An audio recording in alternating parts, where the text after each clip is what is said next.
हैं बिकॉज इस चीज का जिक्र वापस हुआ है। ग्राउंड ऑफ डिवोर्स से नहीं हटा सकते हो। इफ एनीबडी वांट्स कि द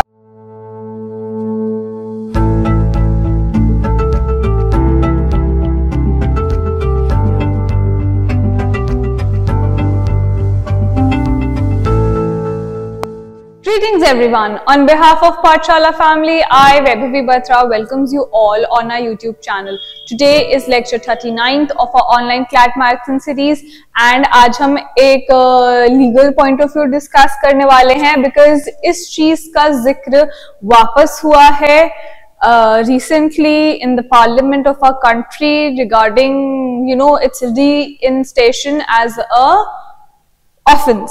an offense again. तो बात कर रहे हैं हम अडल्ट्री की। अच्छा, अब I think everybody knows what adultery is, but still I will tell you. Adultery is like for example, if two people are husband and wife and one of them gets involved with any other person other than their husband or wife in any sexual relationship, that is known as adultery. मतलब आप अपने husband या wife के साथ के अलावा किसी और इंसान के साथ इन्वॉल्व हैं सेक्सुअली, फिजिकली, उसको हम अडल्ट्री कहते हैं। Earlier it was an offense, okay, and but back in 2018 जो केस है Joseph shine versus union of India, उसमें उसको हटा दिया गया था। It was stated that adultery is no more an offense under section 497 of Indian Penal Code, but वो offense नहीं है पर वो ground of divorce अभी भी है। तो जो section 497 of IPC था, पहली बात वो gender neutral नहीं था। अगर for example husband और wife हैं, ठीक है, and if wife is involved with any other person, any other man other than her husband, तो wife को punishment नहीं मिलेगी, पर उस person, अगर वो किसी का husband है, उस person को punishment मिलेगी। That means only males, only the husbands were, you know, convicted in such kind of offenses. Thus, it was not a gender neutral law. इसका major reason यही था हटाने का, ठीक है। And obviously हटा दिया गया, but they stated, it was also stated as कि ये ground of divorce अभी भी है, आप इसको ground of divorce से नहीं हटा सकते हो। If anybody wants कि the other person has done adultery, आप और मुझे divorce चाहिए, उसको divorce मिलेगा, आप मना नहीं कर सकते हैं। It is just not an offense anymore, but it is a divorce, ठीक है। तो let's start.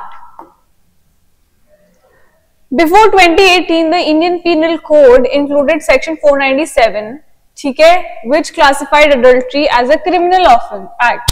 और इसकी punishment क्या थी? Up to 5 years of jail, a fine or both, ठीक है। Notably, only men, not a gender neutral law, ठीक है, while women were exempted from the prosecution. This ran counter to the broader definition of adultery encompassing both genders engaging in voluntary sexual relations outside marriage. In a landmark case, अच्छा कौन सा case था जिसमें decriminalize किया गया था adultery को? It was Joseph Shine versus Union of India 2018. Please keep in mind. The Supreme Court unanimously struck down Section 497 और हम इसे कहते हैं decriminalize करना किसी offense को। The ruling highlighted discrimination, obviously कि gender neutral law नहीं है ये, and constitutional violations of Article 14, 15 and 21, asserting Articles 14, 15 and 21 of the Indian Constitution protecting equality, non-discrimination in life and liberty respectively. Okay, ठीक है। अब point है कि अगर ये इतनी पुरानी न्यूज है, सबको ही पता है कि अब adultery is not an offence, तो why has this recovered? Why am I talking to you about this thing? Because recently parliament ने बोला है, क्या बोला है कि 497 को रीइंस्टेट किया जाए like the offense which was described under section 497 of IPC should be reinstated in the proposed criminal law, जिसकी अभी बात चल रही है, that is भारतीय न्याय संहिता 2023 में उसको रीइंस्टेट किया जाए कि it is still a proposed law, ये फाइनल थोड़ी ना हुआ, ये तो प्रपोज्ड लॉ है, तो इसमें रीइंस्टेट करने की बात गई है और बोला गया है चेंजेस हो, क्या चेंजेस हो कि इसको आप पहले तो जेंडर न्यूट्रल करें, applicable to both men and women. They want to reinstate in the new criminal law which they have proposed, but with the major change on the basis कि जिसपे struck down हुआ तो उसी को change करके करें. It argued that section 497 was struck down on grounds of discrimination and making gender neutral would address this deficiency. I think it's a really good step which they have proposed, but let's see. अच्छा, अब हम discuss करते हैं, क्या discuss करेंगे हम, arguments for क्रिमिनलाइजिंग कि जो लोग फेवर में है क्रिमिनलाइज करने के क्यों हैं, मतलब उनके पॉइंटर्स. पहले तो ऑब्वियसली आपको मैरिटल सैंक्टिटी प्रिजर्व हो, हमारे यहाँ बोला जाता है कि that marriage is a sacrament and two people must abide by it, so obviously उसका उल्लंघन ना हो, उस सैंक्टिटी उस सेक्रेड को बनाए रखें. Then we have deterrent effect. Making adultery a punishable offense might act as a deterrent, discouraging individuals from. अगर हम इसका प्रेसिडेंट फिट कर देंगे तो ये इट विल डिस्करेज पीपल जो आगे शादी करेंगे कि वो ये ऑफेंस में कमिट करें. Third is legal recourse. Criminalizing adultery provides a legal avenue for addressing the breach of marital fidelity, offering a recourse to the aggrieved spouse for an act perceived as a violation of trust. अभी तो क्या बोल दिया है, अच्छा अगर for example decriminalise भी किया है तो people might misuse it, like कि अच्छा हमने क्योंकि अभी भी ग्राउंड फॉर डिवोर्स है, तो they don't want to resolve the issue but they just want to continue it. इससे they will get an avenue, things would be discussed. Moral grounds. Some argue that adultery is morally wrong. Obviously, it is morally wrong because marriage is a sacred union and should therefore be punishable under the law, reflecting societal norms and ethical standards. अब इसके against में क्या है, पहले तो हो गया autonomy and privacy. Supreme Court highlighted that criminalising adultery infringes upon individuals' autonomy within marital relationship. Criminalizing adultery was seen as a violation of constitutional provisions of 21 which safeguards the right to dignity and privacy of both the spouses. It was suggested that such matters should be addressed as ground for divorce rather than criminal offense. ये मैंने आपको बताया. Civil versus criminal matters. Critics argue that adultery is primarily a civil matter entered on breach of trust within a marriage.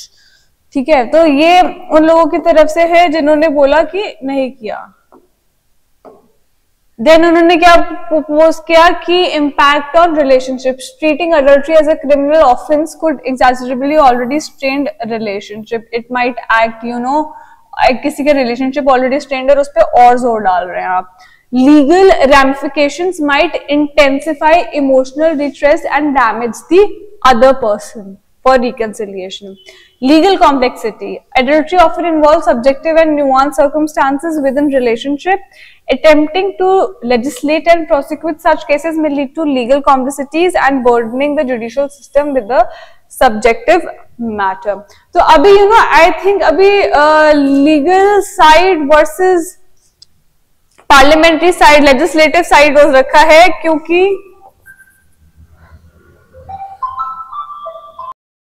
Legal versus legislative क्यों हो रखा है. Legal versus legislative इसलिए हो रखा है because it is considered that जो Supreme Court rule कर देता है we have to use it as the rule of a land and Supreme Court has decriminalized it.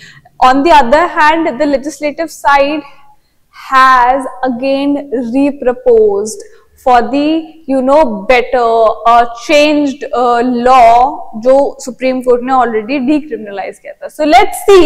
First of all, it entirely depends upon कि भारतीय संहिता पास होती है नहीं होती है, देन ये इसमें इंक्लूड किया जाता है नहीं जाता है. तो it's a long process but still अगर आपने किसी चीज की बात उठाई है, हमने एडल्ट्री की बात उठाई है, so it's just not adultery, आपको you have to go back, आपको जोसेफ शाइन पढ़ना पड़ेगा, आपको आर्टिकल 14, 15 एंड 21 के बारे में पढ़ना पड़ेगा, and you need to read about section 497 of IPC as well, because exam में क्या होता है कि अगर कोई करंट टॉपिक है, जरूरी नहीं उस करंट टॉपिक से ही क्वेश्चन आए, उसके बैकग्राउंड, उसके लेफ्ट राइट, उस सबसे क्वेश्चंस पुट अप हो सकता है। तो I have just debriefed it for you all, go through the PDF जो आपको लिंक में दिया जाएगा, and you will be all right for that. Thank you. और किसी को कुछ भी क्वेश्चन हो या किसी टॉपिक पे डिस्कस करना हो, please put it in the comment box. Have a good day.